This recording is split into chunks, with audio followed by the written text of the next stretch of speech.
guys, welcome back to my YouTube channel. If you haven't subscribed, you have to subscribe. Yeah, you saw by the title, be careful who you idolize in your life. And we really want to deep dive because I've been reading this Jessica Simpson memoir and child, let's get into it. So I'm almost done with Jessica Simpson's memoir, and if you hear anything in the background, it's my AC, it's hot.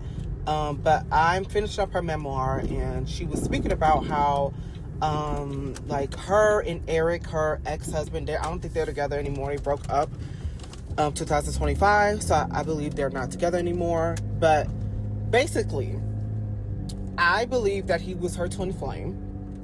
And the only reason why I say that is because I feel like he's her twin flame, because when she got with him, like, they both were drinkers, because she was like an alcoholic. So when she got with him, like, basically both of them were like alcoholics. So it wasn't good. You know what I'm saying? It wasn't good. You get what I'm saying? It just wasn't good. But okay, I realized while I'm going the wrong way. I realized with when I was reading her book, I'm like, what made her drink? You know, like, what made her want to drink alcohol? And I realized she idolized her parents, and she idolized them, and she looked at them like as gods. And when they broke up, when they divorced, they had divorced. When they divorced, I feel like that's when she really started to drink more. She was already on weight loss pills because the label was telling her she had to lose more pounds and stuff like, oh, hold on.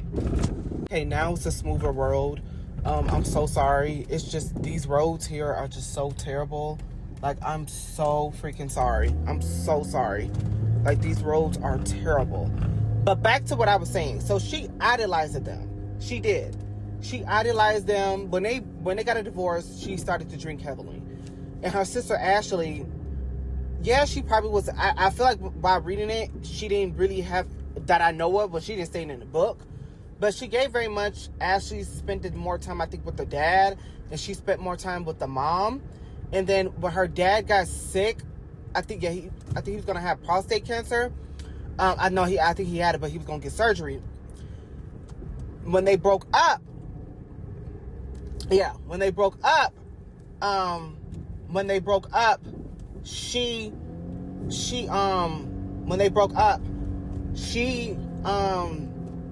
took on like the mother role for him. Like, she was there for him. She, like, yes, that's her dad, but she was moving too much like caretaker, which she should, you know, but it just gave, because she said it in the book. She said she had to become the mother, the wife, etc. for her dad, because, you know, the mom and dad was not together no more. And it inspired me for this video, because I'm like, that's idolization. You know what I'm saying? Like, I feel like the reason why she started to drink a lot, she became an alcoholic, was because of her idolizing her parents. And you have to be very careful who you idolize. You know what I'm saying? Yes, it's okay to love these celebrities, etc., but stop being so parasocial with them, and stop making it like these people are your family. These people are not your family. These people are not your friends. These people are not anything. They are just celebrities making good music, good films, and pretty, etc. You know what I'm saying? And also, with regular people in your life, these people are just your parents. You know, these people are just your friends. Stop idolizing them, and stop making it like these people are like gods in your life. You know, you're sad and depressed because your friend, you know, her and her boyfriend broke up. Yes, you should be, you know, like, there for your friend, but you over here becoming, you know, you act like you were in a relationship with your friend was dating. You know what I'm saying? You're idolizing her. You're idolizing your friend. You know what I'm saying? And she looking at you like, why are you crying for? You know what I'm saying? You have to be very careful who you idolize in your life, because it's literally going to destroy your life. Also, she, in her memoir, should really read them. That's why I'm being careful what I'm saying, because I want you to enjoy the book. But another thing that I've noticed, but a lot of this is towards the end of the book, Well, I'm not really spoiling it because I'm not begun, but a lot of this is just towards the end, so it's some good stuff. Anyways, but in her memoir, her and Erica got married, and they didn't have the traditional wedding. Like, they didn't want to cut the cake. They didn't want to do any of that. They basically had a big party for, you know, her friends and family, their friends and family, because they basically put them together. And yes, that's okay, but that's also idolization. This is a once in a lifetime. Well, it's not once in a lifetime. My bad. This is a very special moment because the story, how she was talking about how they got together and how she only had one fallopian tube, and how she got pregnant and she had two babies back to back. And the doctor was like, it was a miracle. You know, you would think with this wedding, you know, she went all out, but it kind of felt like she only went all out for her friends and family. And I feel like that's something you just should not do. That's just me. Because you went through something just so miracle, like something so magical, and yet you're making this wedding extravagant for only your friends and family. You know, that's idolization. You know? So yeah, it's just, I'm learning a lot with reading this memoir. I'm like, oh my gosh, like I've seen this within my life. I saw this a lot. You know how like your parents always tell you, you always listen to the, when you was growing up. Growing up, your parents always told you, always listen to the adult, always listen to this person, always listen to the teacher, always listen to the person in charge. And, a lot of that is idolization. They want you to idolize them and always listen to what they say and obey them, because they seem like what they're doing, they're basically look at them as gods, And I used to have trouble with that because I'm like, no, I'm not going to look at this person as a god. No, I'm not. I'm not going to look at them as I should bow down to them. What I look like.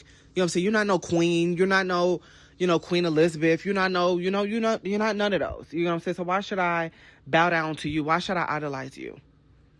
Why? But yeah, it's just when you idolize people, you can get very sick. You could get mental illness, diseases. It's so much stuff because you're basically taking on their emotion for them. You know what I'm saying? They tell you, oh my God, me and my boyfriend broke up. Like I was saying, me and my boyfriend broke up.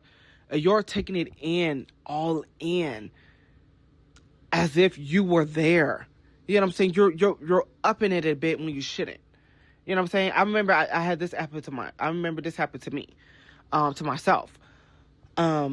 I was friends with someone and they had broke up with her. She had broke up with her boyfriend. I remember I was on Snapchat. I was posting like stories like, oh my God, I'm sad right now. Oh my God, oh my God, oh my God. Basically taking in her energy, kind of like, let me carry this baggage for you. And it's like, girl, what the heck? Like, what are you doing?